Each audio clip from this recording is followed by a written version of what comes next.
No aniversário de 30 anos da esposa, num restaurante de luxo, a sogra deu os papéis do divórcio, um presente da família. O marido gravou a reação dela para se divertir. Ela agradeceu, assinou na hora e foi embora. Eles não faziam ideia do que ela já havia descoberto. O ar do restaurante sofisticado parecia denso, carregado com o perfume caro das flores de mesa e a expectativa silenciosa que precede grandes eventos. Para Paula, aquela noite deveria ser a celebração de sua chegada aos 30 anos, um marco que ela esperava que trouxesse consigo uma nova fase de aceitação e paz.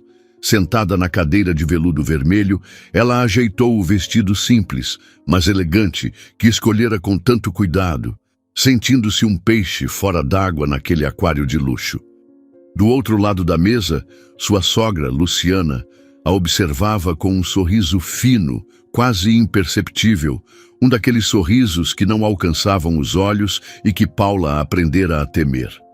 Ao lado dela, Carlos, o sogro, mantinha uma postura de neutralidade cúmplice, um homem que há muito havia abdicado de sua voz em favor da esposa.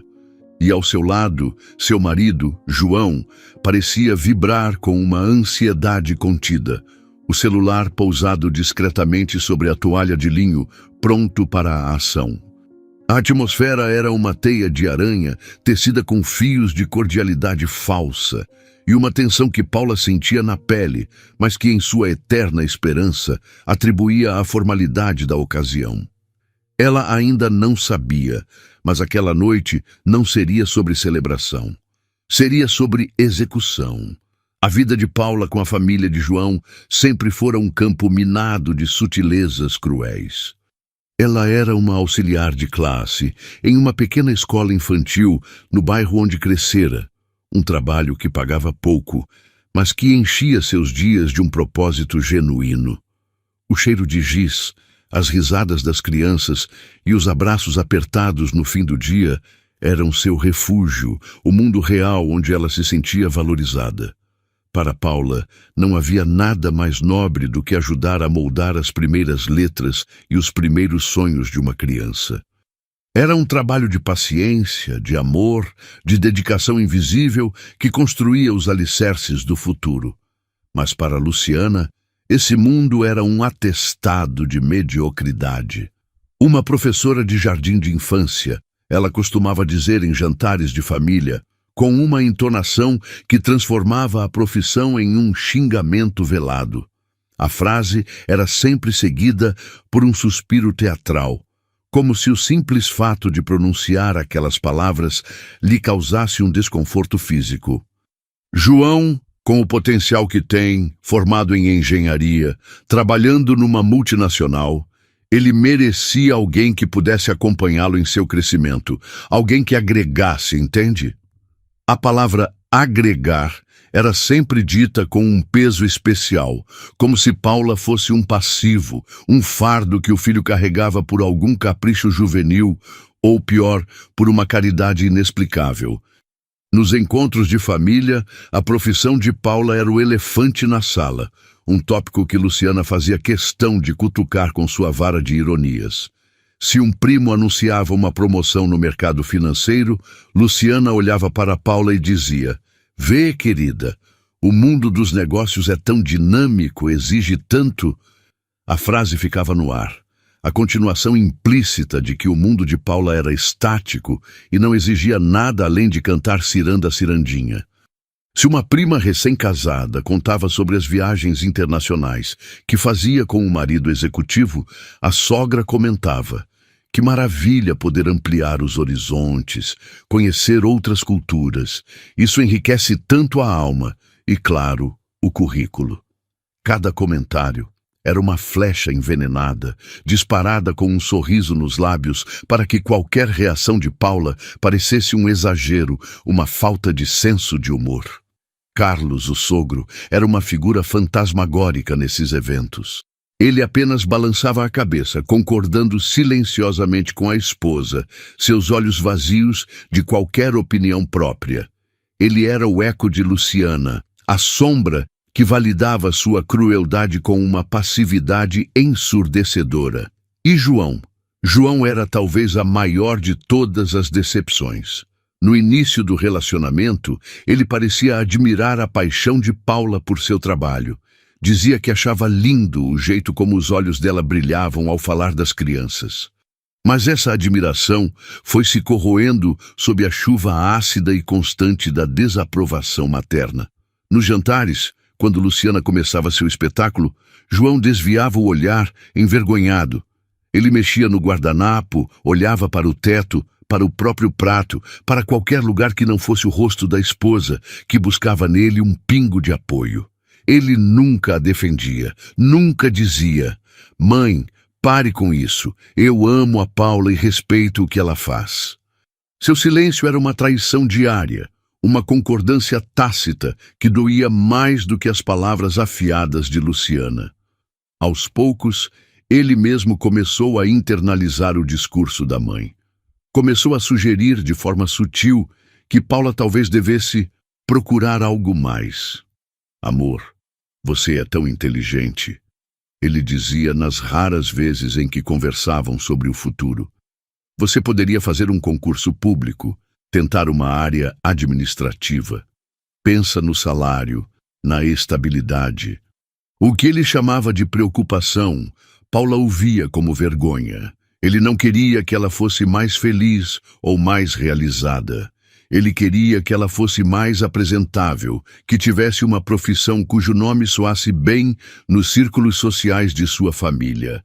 A humilhação era uma constante, servida em doses homeopáticas nos almoços de domingo, nas festas de fim de ano, nos comentários passivo-agressivos que minavam sua autoestima como uma gota d'água furando uma pedra. Paula começou a se sentir pequena, inadequada. Passou a evitar falar sobre seu trabalho, a dar respostas vagas quando perguntada sobre seu dia. Ela se encolhia para caber em um espaço que a família de João, deliberadamente, tornava cada vez menor. A alegria que sentia na escolinha era ofuscada pela ansiedade que sentia ao chegar em casa. O amor que sentia por João era constantemente testado pela cumplicidade dele na sua desvalorização. Ela vivia em um estado de alerta permanente, tentando antecipar o próximo ataque, a próxima piada, o próximo suspiro de desdém. E em meio a tudo isso, ela se sentia profundamente sozinha, presa em uma teia familiar que parecia determinada a consumi-la por completo, deixando para trás apenas uma casca vazia que atendesse às expectativas de Luciana. Aquele jantar de aniversário, naquele restaurante caro, era apenas o ápice de um longo e meticuloso processo de demolição. Cansada de ser o alvo das piadas e do desprezo silencioso, Paula tomou uma decisão que mudaria o curso de sua vida, embora não da forma que ela imaginava. Se o problema era sua falta de nível, ela o elevaria. Juntou as economias que guardava para uma emergência, sacrificou suas poucas horas de descanso e matriculou-se em um curso noturno de pedagogia em uma universidade particular. Não era a USP ou a Unicamp que Luciana tanto idolatrava, mas era um passo. Era um sonho antigo, uma forma de validar sua paixão e, quem sabe, alcançar um novo patamar profissional que finalmente silenciaria as críticas. As noites se tornaram uma maratona de ônibus lotados, aulas densas e madrugadas debruçadas sobre livros, com o cheiro de café velho impregnado em seus cabelos e a exaustão pesando em seus ombros. Ela chegava em casa depois das 11, com o corpo moído, mas com uma centelha de esperança no peito. Cada conceito aprendido, cada trabalho entregue, cada nota alta no boletim era uma pequena vitória pessoal, um tijolo que ela colocava na construção de sua nova identidade. Quando finalmente criou coragem para contar a novidade à família do marido, durante um almoço de domingo, esperando um pingo de reconhecimento, a reação de Luciana foi um balde de gelo. "Faculdade à noite? Ah, querida, que esforço!" lhe disse ela, com um tom de falsa compaixão, enquanto cortava seu filé mignon com precisão cirúrgica. Mas você sabe que o mercado é competitivo. Um diploma desses hoje em dia não garante nada. É só um papel na parede. Ela fez uma pausa, limpou os lábios com o guardanapo de tecido e continuou, olhando para João. O que o seu marido precisa, e o que toda família de bem espera, é de uma esposa com um círculo social elevado, com contatos, com um sobrenome que abra portas. Não com um canudo de uma faculdade qualquer de periferia. A palavra periferia foi dita com um nojo contido, como se fosse algo sujo. Cada palavra era um golpe, desferido com a precisão de quem sabe exatamente onde dói. Aquele esforço monumental, que para Paula era um ato de coragem e superação, era reduzido a nada, a uma tentativa patética de se encaixar em um mundo que, segundo Luciana, jamais a aceitaria. João, mais uma vez, permaneceu em silêncio, o olhar fixo em seu prato, como se a comida fosse a coisa mais interessante do mundo. Naquele momento, Paula entendeu que não importava o que ela fizesse, não importava se ela se tornasse a melhor pedagoga do país, se ganhasse um prêmio Nobel. Para Luciana, ela sempre seria a garota simples do bairro errado, a mulher que não era boa o suficiente para seu filho precioso. A luta não era para ser aceita, a luta era para sobreviver àquela rejeição constante. E a energia para lutar estava se esvaindo. Apesar do desencorajamento brutal de Luciana, Paula persistiu. A faculdade, que antes era uma ponte para a aceitação, transformou-se em uma fortaleza pessoal. As palavras da sogra, em vez de a destruírem, acenderam nela uma teimosia feroz, uma determinação silenciosa de provar, não mais para eles, mas para si mesma, que era capaz. As noites continuaram sendo uma maratona de exaustão e aprendizado. Ela se tornou uma figura conhecida pelos motoristas da linha de ônibus que a levava para casa. A moça dos livros que cochilava com a cabeça encostada na janela fria e suada do coletivo. Em sala de aula, ela absorvia cada palavra dos professores, participava dos debates com uma paixão que impressionava os colegas, muitos deles jovens que ainda não entendiam o peso de uma segunda chance. Paula não estava ali por obrigação ou para cumprir um rito de passagem. Estava ali para reconquistar um pedaço de si mesma que a família de João tentava arrancar à força. Seus trabalhos acadêmicos, que mesclavam a teoria de Piaget e Vygotsky com a experiência prática e visceral do chão de uma creche, recebiam elogios constantes. "Você tem uma sensibilidade rara, Paula", disse-lhe uma professora após a apresentação de um seminário. "Você não apenas entende a teoria, você a sente. Nunca perca isso." Aquelas palavras eram como um bálsamo para as feridas abertas pelas críticas de Luciana. Eram a prova de que, em algum lugar, seu valor era reconhecido. Enquanto sua vida acadêmica florescia, seu casamento murchava. João parecia cada vez mais distante, um estranho que dividia a mesma cama. O apoio que ele nunca deu se transformou em uma irritação mal disfarçada. Ele reclamava do cansaço dela, das noites em que ela chegava tarde demais para cumprir suas obrigações de esposa. Reclamava do dinheiro gasto com as mensalidades e os livros, sugerindo que aquele investimento não teria retorno. "Você está se matando por um sonho que talvez nem se realize, Paula", ele disse certa noite, enquanto ela estudava na mesa da cozinha. "Enquanto isso, nossa vida está parada. Meus amigos viajam, saem para jantar. E nós? Você está sempre cansada ou estudando?" Ele não via o sacrifício dela como um esforço conjunto para um futuro melhor, mas como um obstáculo para o seu conforto presente. A cumplicidade que um dia existiu entre eles havia se dissolvido, substituída por um ressentimento que pairava no ar como uma névoa tóxica. Paula percebeu com uma dor surda no peito que estava lutando em duas frentes. contra a hostilidade aberta de sua sogra e contra a indiferença corrosiva de seu marido. O ambiente na escola infantil, que sempre fora seu porto seguro, também começou a mudar. A diretora, Dona Elvira, uma senhora de bom coração, mas sobrecarregada, anunciou cortes no orçamento. As turmas ficaram mais cheias, os materiais mais escassos. O trabalho de Paula, que já era exigente, tornou-se hercúleo. Ela se desdobrava para dar atenção a 25 crianças pequenas, limpando narizes, mediando disputas por brinquedos, contando histórias e ainda tentando aplicar as novas técnicas pedagógicas que aprendia na faculdade. O salário, que já era baixo, parecia ainda menor diante do esforço sobre-humano. Em dias particularmente difíceis, quando uma criança chorava inconsolavelmente ou quando ela não conseguia impedir que um pequeno se machucasse em uma queda boba, a voz de Luciana ecoava em sua mente. Um trabalho sem futuro, sem reconhecimento. Naqueles momentos, a dúvida a assaltava. Será que ela estava mesmo no caminho certo? Será que toda aquela luta valia a pena?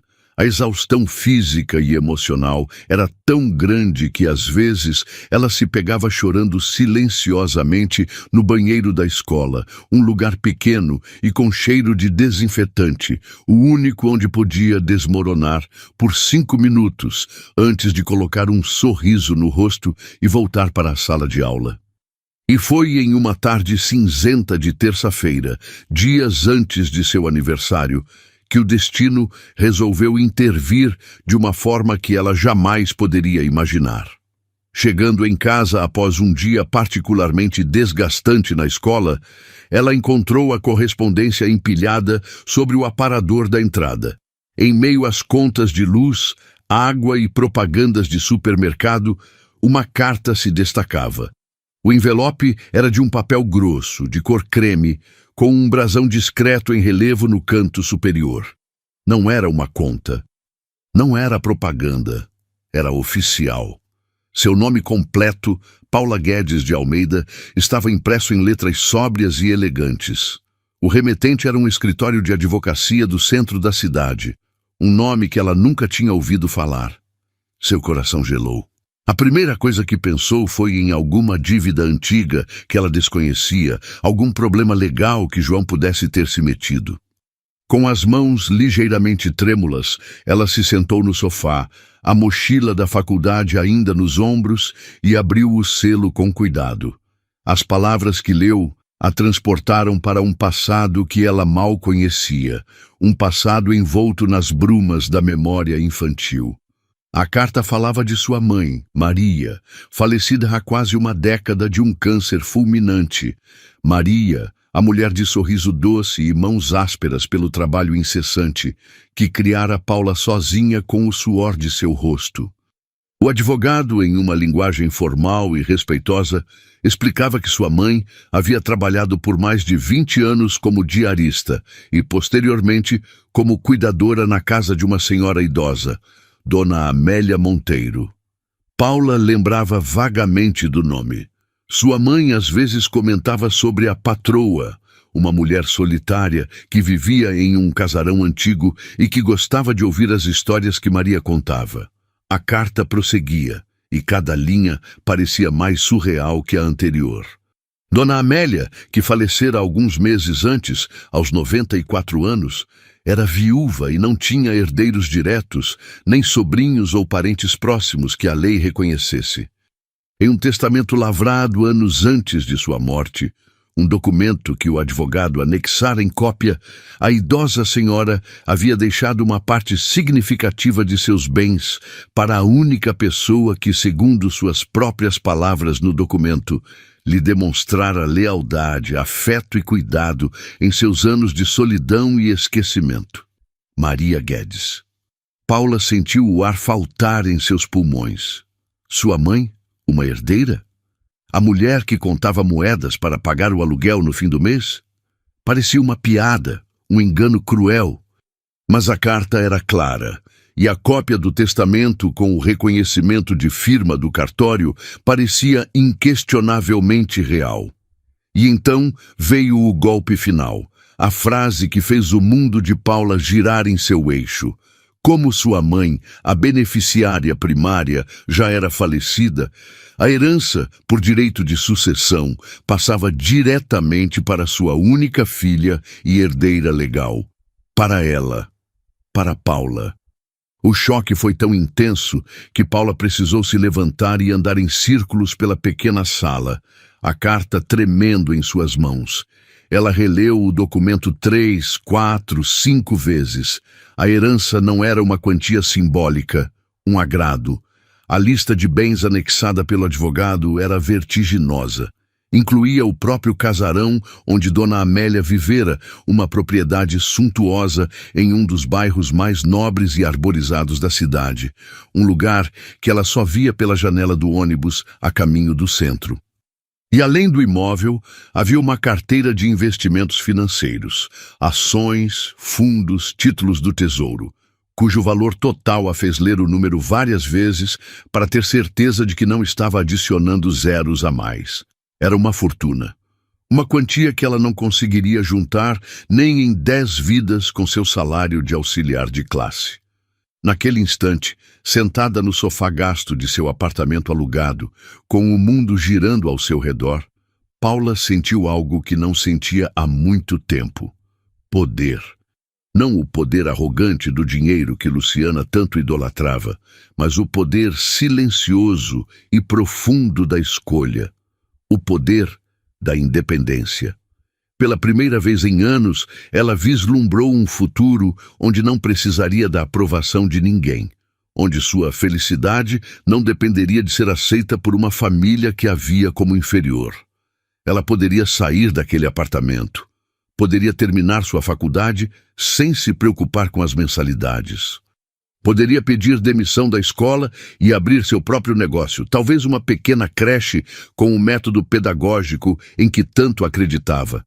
Poderia viajar, conhecer o mundo. Poderia se divorciar de João. A última ideia a atingiu com a força de um raio.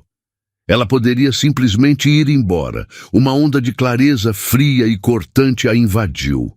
Ela guardaria aquele segredo. Não contaria a João nem a ninguém. A revelação seria sua carta na manga, seu trunfo, a armadura que a protegeria no campo de batalha que se aproximava. Ela sentia, com uma intuição visceral, que o jantar de seu aniversário, que Luciana estava planejando com tanto afinco, não seria uma celebração. Seria um julgamento, e pela primeira vez ela iria para um julgamento segurando não apenas a verdade, mas também a chave para sua própria liberdade. Os dias que se seguiram à revelação da herança foram os mais surreais da vida de Paula. Ela se movia pelo mundo como se estivesse em um sonho, executando suas tarefas diárias no piloto automático, enquanto sua mente fervilhava com a magnitude do que havia acontecido. A carta do advogado e a cópia do testamento estavam escondidas no fundo de sua gaveta de roupas íntimas, dentro de um envelope pardo, um segredo explosivo guardado sob pilhas de sutiãs e calcinhas de algodão. Várias vezes ao dia, quando estava sozinha, ela abria a gaveta apenas para tocar o envelope, para se certificar de que era real, de que não havia sido uma alucinação provocada pelo cansaço. O peso daquelas folhas de papel era o peso de uma nova realidade, uma realidade que a assustava e a embriagava na mesma medida. Na escola, enquanto ajudava um aluno a amarrar os sapatos ou lia uma história sobre um patinho feio que se descobria cisne, ela sentia uma pontada de ironia. Ela era o próprio patinho feio da história e acabara de descobrir que tinha um par de asas magníficas escondido sob a plumagem modesta. A descoberta da herança aguçou seus sentidos de uma forma extraordinária. Ela começou a observar a família de João com uma clareza que nunca tivera antes. Era como se uma névoa tivesse se dissipado, revelando os contornos nítidos e feios da manipulação e do desprezo que sempre estiveram ali, mas que sua esperança e seu amor por João a impediam de enxergar plenamente. A insistência de Luciana em organizar o jantar de aniversário em um restaurante caro, por exemplo, agora soava completamente diferente aos seus ouvidos. 2 dias após Paula receber a carta, a sogra ligou. Sua voz era um melado artificial, pegajoso e falso. Paula, querida, já decidi o lugar para a sua comemoração. Um restaurante italiano maravilhoso, super exclusivo. Quero fazer algo especial para você. Um evento à sua altura, para celebrar essa data tão importante. Antes, Paula teria se agarrado àquelas palavras com uma gratidão desesperada, vendo-as como um ramo de oliveira, um sinal de que seus esforços na faculdade estavam talvez começando a ser reconhecidos. Mas agora, com o conhecimento da herança guardado em seu coração como um tesouro, ela via a armadilha por trás da gentileza.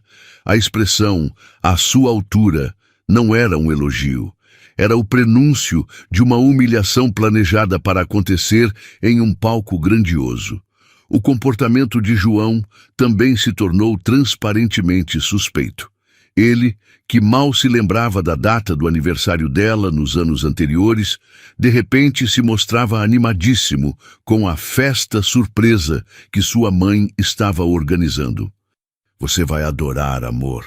Mamãe está caprichando", ele dizia com um brilho estranho nos olhos, um entusiasmo que não combinava com a apatia que vinha demonstrando há meses. Ele trocava mensagens de texto constantes com a mãe e a irmã, sorrindo para a tela do celular de um jeito conspiratório. Quando Paula passava por perto, ele virava o aparelho rapidamente, como um adolescente escondendo uma conversa proibida. A cumplicidade entre ele, a mãe e o sogro era palpável. Carlos, o sogro, em uma rara demonstração de iniciativa, também ligou para ela, sob o pretexto de confirmar o endereço. Sua sogra preparou uma grande surpresa, Paula. "Esteja linda, você vai se emocionar", ele disse, e o sorriso em sua voz era o de um cúmplice satisfeito, o de alguém que sabe o final do filme e se delicia com a ignorância da protagonista. Paula concordou com tudo, desempenhando com maestria o papel da nora ingênua e grata. "Nossa, Luciana não precisava de tanto", ela disse ao telefone. "Que gentileza da parte de vocês. Estou muito feliz."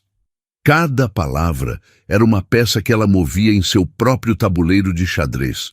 Um jogo silencioso que só ela sabia que estava sendo jogado. Enquanto eles planejavam sua emboscada, Paula planejava sua defesa, e sua defesa seria a verdade. Ela entrou em contato com o advogado, Dr. Arantes, um senhor de voz calma e paternal que a tratou com uma dignidade que ela não recebia em sua própria casa. Ela foi ao escritório dele em uma tarde em que disse a João que teria uma aula extra na faculdade. O prédio imponente no centro da cidade, com seu mármore frio e elevadores silenciosos, a intimidou por um momento, mas a sensação se dissipou assim que Dr. Arantes a recebeu. Ele explicou pacientemente cada cláusula do testamento, cada detalhe sobre os investimentos, cada passo do processo de inventário. Ele falou sobre Dona Amélia, a patroa de sua mãe, descrevendo-a como uma mulher de personalidade forte, mas muito solitária, que via em Maria uma confidente, quase uma filha. "Sua mãe falava muito de você para ela, Paula", disse o advogado, e os olhos de Paula se encheram de lágrimas. Dona Amélia sentia que, ao deixar essa herança para sua mãe, estava de alguma forma garantindo o futuro da filha que Maria tanto amava e pela qual tanto se sacrificava. Naquele momento, a herança deixou de ser apenas dinheiro e propriedades. Tornou-se um legado de amor, um elo final e poderoso com a mãe que ela perdera tão cedo. Ao sair do escritório, com cópias autenticadas dos documentos mais importantes guardadas em sua bolsa, Paula se sentia outra mulher. A validação que ela buscara por tanto tempo na família de João e que lhe fora negada com tanta crueldade, viera de uma fonte inesperada, do afeto póstumo de uma estranha e do amor eterno de sua mãe.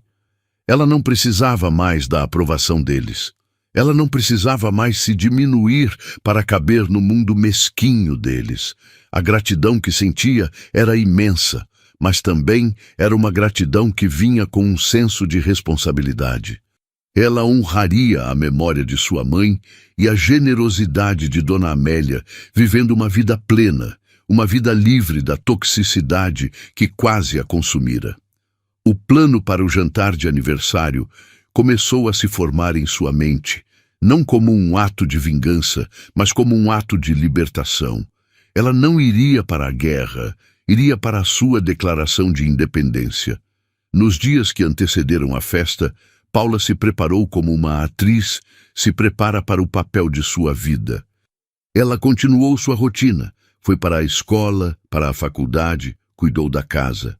Mas por dentro, ela estava em um estado de calma e foco absolutos. Ela observava João com uma distância quase clínica, notando como ele evitava seu olhar, como seus toques eram protocolares, desprovidos de qualquer afeto genuíno. Ele estava apenas cumprindo um papel, esperando o momento de dar o golpe final. A ironia era que ela também estava atuando, e sua performance era infinitamente mais convincente. Na véspera de seu aniversário, ele a abraçou na cama. Um abraço que pareceu ensaiado. "Amanhã será um dia inesquecível, meu amor", ele sussurrou em seu ouvido. "Sim, será", ela respondeu, com o rosto afundado no peito dele, para que ele não visse o sorriso determinado que se formou em seus lábios. Ele pensava que estava se despedindo da esposa pobre e sem futuro. Mal sabia ele que estava se despedindo de uma mulher que em poucas horas se tornaria mais rica e poderosa do que ele jamais sonhara ser.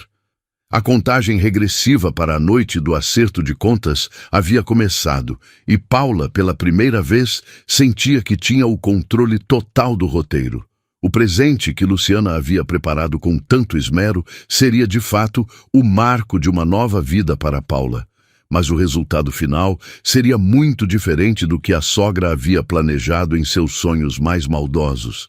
A noite do 30º aniversário de Paula chegou com um céu de veludo escuro, salpicado de estrelas indiferentes ao drama que estava prestes a se desenrolar na terra. Paula se arrumou com um cuidado ritualístico, uma calma que era a antítese da tempestade que se formava no horizonte de sua vida. Ela escolheu um vestido preto, de corte simples e tecido fluido, que comprara em uma liquidação meses antes. Não era uma peça de grife, mas em seu corpo, transformado pela nova autoconfiança, ele adquiria uma elegância discreta e poderosa. Ela prendeu os cabelos em um coque baixo, deixando alguns fios soltos para emoldurar o rosto, e aplicou uma maquiagem leve, apenas um batom vermelho escuro, como um ponto de coragem em seus lábios. Ao se olhar no espelho do quarto, ela não viu a moça cansada e insegura de semanas atrás. Viu uma mulher no limiar de sua própria história, uma soberana prestes a reivindicar seu reino. Na bolsa, ao lado da carteira e do celular, repousava o envelope pardo contendo as cópias autenticadas do testamento e da matrícula do imóvel. Era sua arma, sua declaração, seu passaporte para a liberdade. João a esperava na sala, impaciente, já vestido com uma camisa social, que cheirava a amaciante e a pressa. "Você está linda", ele disse, mas seus olhos passaram por ela sem realmente a verem. O elogio foi automático, um item riscado de uma lista de coisas a fazer antes do grande evento. Ele estava mais interessado em seu relógio, na hora, na logística da emboscada. "Vamos, mamãe já deve estar chegando lá, ela odeia atrasos." Durante o trajeto de carro, um silêncio pesado se instalou entre eles. João tamborilava os dedos no volante, uma melodia nervosa que traía sua ansiedade. Paula olhava pela janela, observando as luzes da cidade passarem como borrões, sentindo uma estranha paz.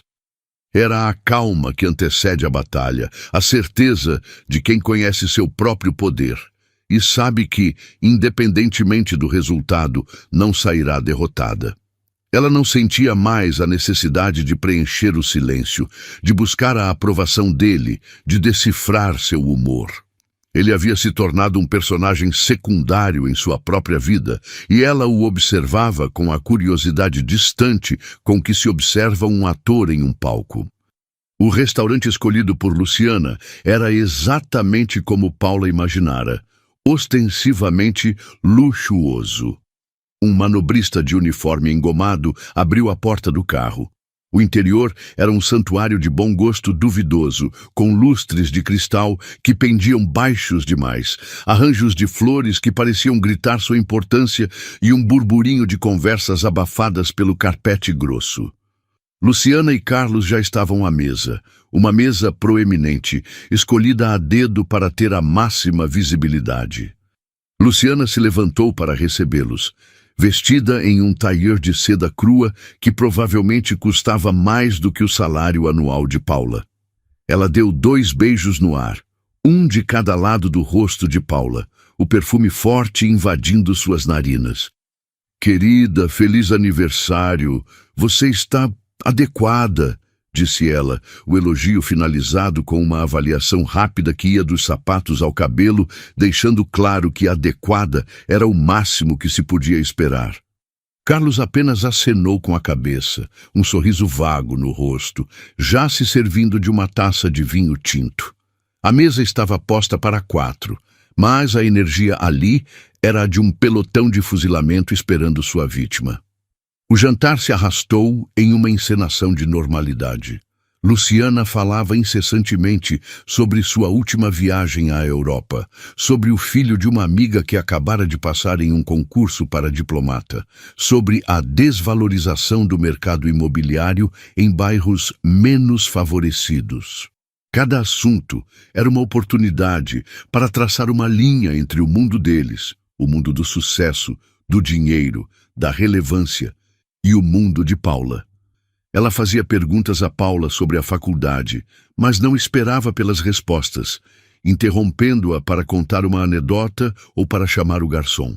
Era uma performance, um monólogo projetado para reafirmar o status e diminuir Paula antes do golpe de misericórdia. Paula, por sua vez, comia lentamente, saboreando a comida cara que, em breve, ela poderia comprar quando quisesse.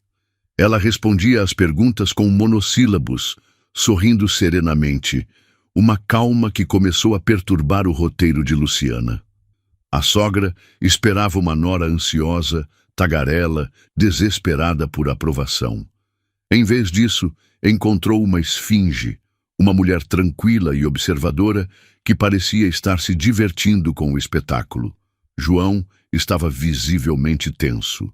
Ele bebia seu vinho rápido demais e seu celular, que ele colocara discretamente ao lado do prato, piscava com notificações que ele lia de soslaio. Ele era um péssimo ator, sua culpa e ansiedade transbordando em cada gesto. Ele tentava puxar assuntos triviais, sobre futebol, sobre o trânsito, mas suas palavras morriam no ar, engolidas pela tensão que emanava de sua mãe. Ele era um fantoche no teatro de Luciana, e os fios estavam começando a ficar visíveis demais. Em um determinado momento, quando Luciana descrevia com detalhes a suíte presidencial do hotel em que ficara em Paris, Paula sentiu um impulso de pena por João. Ele havia trocado a chance de um amor genuíno e de uma parceria real pela aprovação de uma mãe que o via mais como um projeto de sucesso do que como um filho. Ele estava tão aprisionado naquela teia quanto ela, com a diferença de que ele acreditava que sua prisão era um palácio. Finalmente, após o prato principal ser retirado, Luciana sinalizou para o garçom. Era a hora. "Bem, acho que chegou o momento mais esperado da noite", disse ela, sua voz subindo um tom, projetada para alcançar as mesas vizinhas. "O presente de Paula." Ela sorriu, um sorriso largo e predatório, e seus olhos brilharam. Carlos se ajeitou na cadeira, ajeitando o nó da gravata, como um espectador se preparando para o clímax. E João, o diretor amador daquela tragédia, pegou seu celular. Ele não tentou mais disfarçar. Apontou o aparelho abertamente na direção de Paula, o dedo indicador pronto para pressionar o botão de gravar. A luz vermelha discreta que indicaria a gravação ainda não estava acesa, mas a intenção era clara como o cristal do lustre acima de suas cabeças.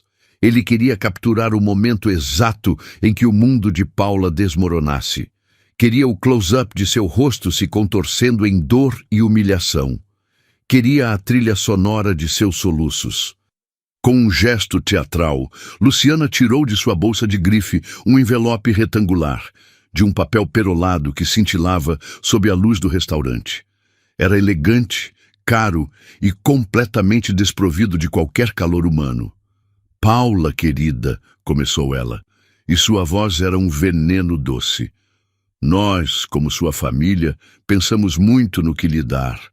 Algo que fosse significativo, algo que representasse uma mudança real em sua vida, um passo em direção a um futuro que você merece."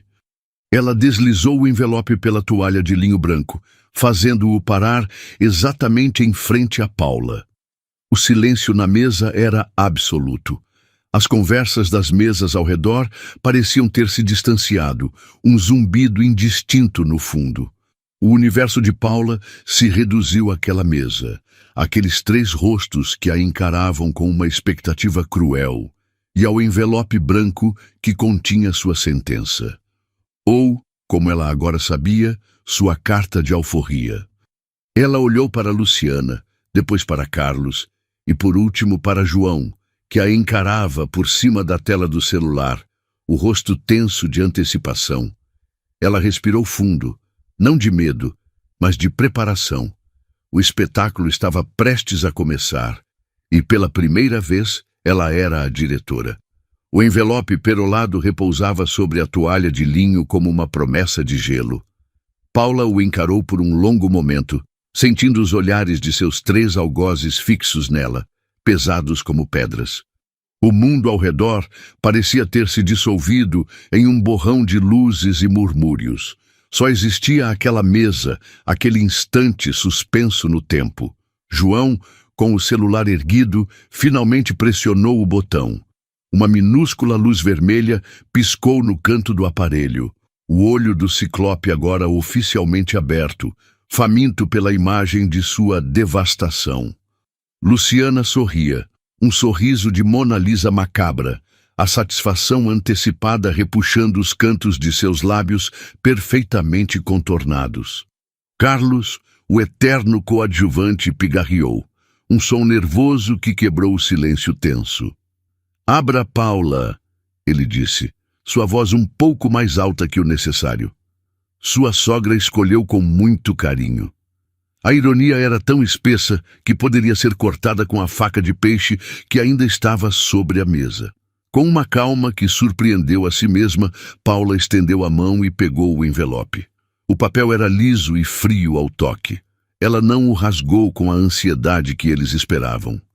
Em vez disso, passou o dedo pela aba, descolando-a com uma precisão deliberada, como se estivesse abrindo uma correspondência de rotina. O som suave do papel se separando foi o único ruído naquele vácuo de expectativa. De dentro, ela puxou um maço de folhas dobradas. O papel era diferente, mais comum, o tipo usado em escritórios. No topo da primeira página, em negrito, o cabeçalho de um conhecido escritório de advocacia especializado em direito de família saltou a seus olhos. E logo abaixo, as palavras que deveriam ser sua ruína: petição de divórcio litigioso. Seu cérebro registrou a informação sem choque, sem pânico. Era exatamente o que ela esperava. Apenas a palavra litigioso adicionava uma camada extra de crueldade. Eles não queriam um divórcio amigável, queriam uma briga, uma guerra, para subjugá-la ainda mais. Ela folheou os documentos lentamente, página por página. A petição, redigida em um jargão legal e impessoal, citava diferenças irreconciliáveis e incompatibilidade de projetos de vida. Havia uma cláusula sobre a partilha de bens que era comicamente simples, já que o apartamento era alugado e o carro financiado no nome de João. E no final, a linha pontilhada para sua assinatura, um espaço em branco esperando para selar seu destino de acordo com o roteiro deles. Enquanto lia, ela podia sentir a impaciência crescendo na mesa. Aquela calma não era a reação que eles haviam ensaiado. Onde estavam as lágrimas? Onde estava a súplica? O não, João, por favor, não faça isso. Onde estava o drama que faria o vídeo de João viralizar no grupo da família? E então, querida, a voz de Luciana cortou o ar, afiada como um estilete. Não vai dizer nada? Ficou sem palavras com a nossa generosidade? O sarcasmo era explícito agora. A performance da nora grata havia acabado. Paula levantou os olhos dos papéis. Ela não olhou para Luciana. Olhou diretamente para João, para o homem que um dia amara, que agora a filmava com a frieza de um documentarista da vida selvagem, registrando o abate de uma presa. Em seus olhos, ela não viu ódio nem tristeza. Viu apenas um vazio, a constatação final de que o homem com quem se casara não existia mais, se é que um dia existira. E então algo extraordinário aconteceu. Em vez de chorar, Paula sorriu. Não um sorriso forçado ou amargo, mas um sorriso genuíno, sereno, quase divertido, que iluminou seu rosto e confundiu completamente seus adversários. Uma caneta, disse ela, sua voz clara e firme. Vocês pensaram em tudo, imagino. Luciana, pega de surpresa, hesitou por um instante. Depois, como se retomasse o controle, tirou de sua bolsa uma caneta de grife, pesada e dourada, e a colocou sobre a mesa com um clique seco. Claro, querida, para facilitar as coisas. Paula pegou a caneta. O metal era frio e pesado em sua mão. Ela posicionou os papéis sobre a mesa, encontrou a última página, a da assinatura, e sob os olhares atônitos de Luciana, Carlos e João, assinou seu nome com uma caligrafia fluida e elegante. Paula Guedes de Almeida. O traço final foi um floreio de pura e inegável liberdade. Ela não hesitou, não tremeu. Foi o autógrafo mais importante de sua vida. Ela empurrou os papéis assinados de volta para o centro da mesa. O celular de João vacilou em sua mão, a imagem tremendo por um segundo. A testa de Luciana se franziu em uma expressão de completa perplexidade. Aquilo não estava no roteiro. A vítima não estava se comportando como vítima. Obrigada, disse Paula. E sua voz ressoou com uma sinceridade que os deixou ainda mais desorientados. Este é, sem a menor sombra de dúvida, o melhor e mais libertador presente de aniversário que eu já ganhei em toda a minha vida. O queixo de Luciana caiu, literalmente. Sua boca se abriu em um pequeno O de choque, a máscara de arrogância se estilhaçando em 1000 pedaços.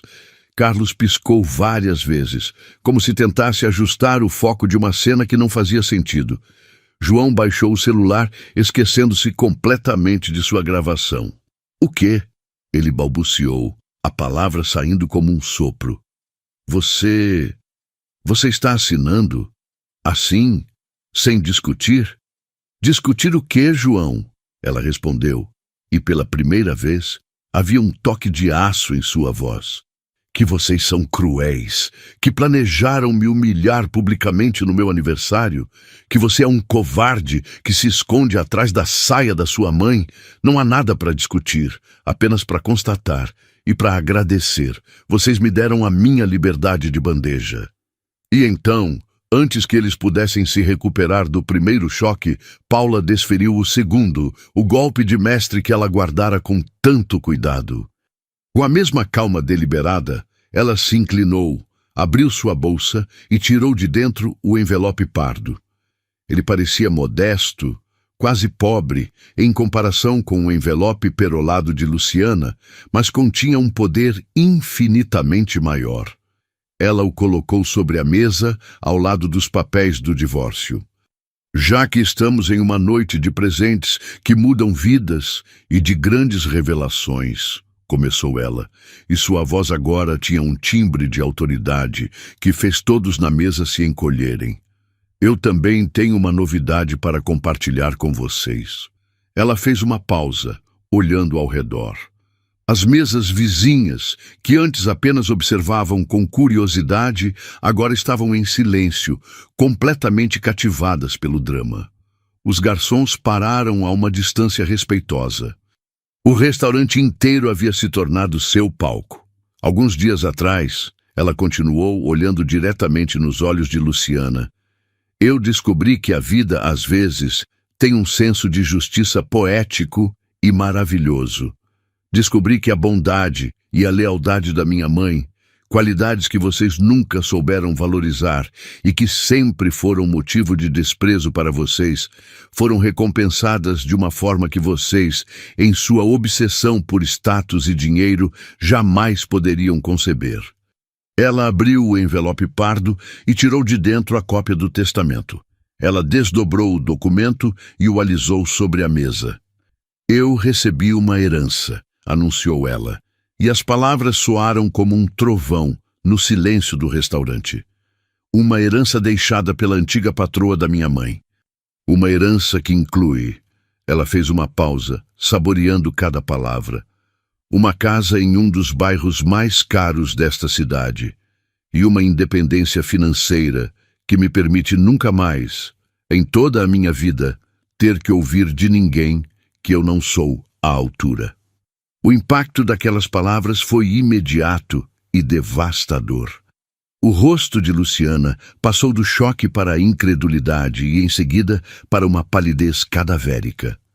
Carlos engoliu em seco, o pomo de Adão subindo e descendo em seu pescoço. E João olhava para Paula como se a visse pela primeira vez.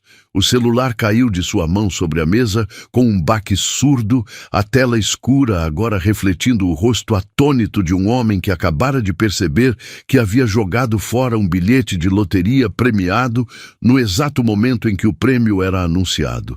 A esposa que ele desprezava, a professorinha que o envergonhava, era agora, inacreditavelmente, uma herdeira. E ele acabara de assinar os papéis que o separavam dela e de sua fortuna para sempre. O silêncio que se seguiu à revelação de Paula foi mais profundo e mais pesado do que qualquer ruído. Era um vácuo, um buraco negro de choque que sugou todo o ar daquela mesa. Luciana estava congelada, a boca ainda ligeiramente aberta, os olhos fixos no testamento sobre a mesa, como se fosse uma serpente prestes a dar o bote. Sua mente, tão rápida para a maldade e para o cálculo social, simplesmente não conseguia processar a informação. A narrativa que ela construíra por anos, a de Paula como uma coitada, uma usurpadora de status inferior, havia se desintegrado em segundos, e o que restou em seu lugar foi uma realidade humilhante. A nora que ela tentara esmagar era agora, por um golpe do destino, mais rica e mais poderosa do que ela talvez jamais fosse. A caça havia virado a caçadora, e a armadilha que ela montara com tanto esmero havia se fechado sobre ela mesma. Carlos, pela primeira vez, parecia ter uma expressão própria. Era uma mistura de espanto e um pavor quase cômico. Ele olhava de Paula para a esposa e de volta para Paula, como se assistisse a uma partida de tênis em que uma das jogadoras de repente sacasse um canhão. Ele abaixou os olhos, encarando o próprio colo, um homem derrotado que finalmente percebia que havia apostado no cavalo errado. Sua cumplicidade silenciosa, sua passividade conveniente, agora lhe custavam a vergonha de estar associado àquele fiasco monumental. João, por sua vez, estava catatônico. O celular esquecido sobre a mesa era um epitáfio para sua estupidez. Ele olhava para Paula, para a mulher serena e forte à sua frente, e a imagem não se encaixava com a figura frágil que ele e sua mãe haviam tentado criar e destruir. A percepção do que ele havia perdido, não o dinheiro, mas a mulher que ele subestimara tão profundamente, começou a despontar em sua mente com a clareza dolorosa de uma manhã de ressaca. Ele não apenas se divorciara de uma herdeira, ele se revelara um homem pequeno, cruel e manipulado, e tudo isso fora testemunhado por um restaurante inteiro. E então o silêncio foi quebrado, não por ninguém da mesa, mas por um aplauso solitário que veio de um canto do salão. Foi o garçom que o servira, um jovem de olhar atento que assistira a tudo à distância. Seu aplauso foi hesitante no início, mas depois firme. E como uma faísca em palha seca, ele contagiou o ambiente. Uma senhora em uma mesa próxima, que ouvira claramente a declaração de Paula, começou a aplaudir também. Depois, seu marido. Em segundos, uma onda de aplausos se espalhou pelo restaurante. Eram os outros clientes, estranhos, que mesmo sem conhecer toda a história, entendiam a essência do que havia acontecido ali.